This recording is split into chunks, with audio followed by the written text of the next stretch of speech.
باکی نداری، بگم آخر یه روزی میرم. ندونسته یه کاری کردی همه حرفامو پس بگیرم. تو که از من فراری بودی، تو ازت با خبر نباشم. تو که با اون غریبه میری، جایی من پشت سر نباشم. حالا دیگه رفته تو بمون و دردات، حالا دیگه رفته اونی که میخواستی واسه روز فردات. حالا دیگه رفته، حالا دیگه رفته تو بمون و دردات. حالا دیگه رفته اونی که میخواستی واسه روز فردات. حالا دیگه رفته.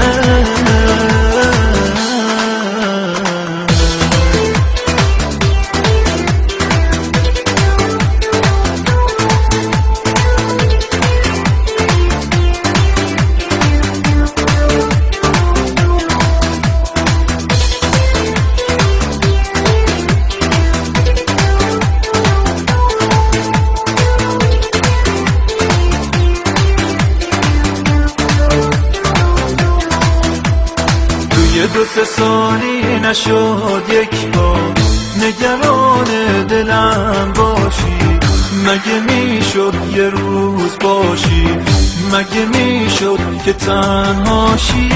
تا ببینی چقدر سخته که پریشون فرداشی، که یکی از خودت بدتر تنهات بذاره. دیگه حس نمی کنی یه کسی چشم راته، از تو دوره و تو خیالش باهاته. تو خودت رو ملامت کن، تو به این دوری عادت کن. بی تفاوت به احساس همه دنیا خیانت کن. غافل از این که هر قلبی خدایی داره.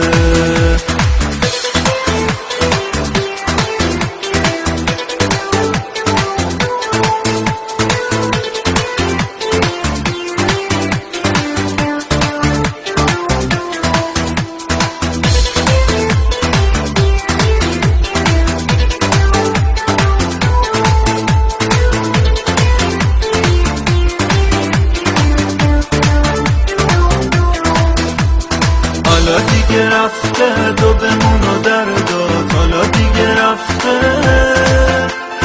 اونی که میخواستی واسه روز فردات. حالا دیگه رفته، حالا دیگه رفته تو بمون و دردات.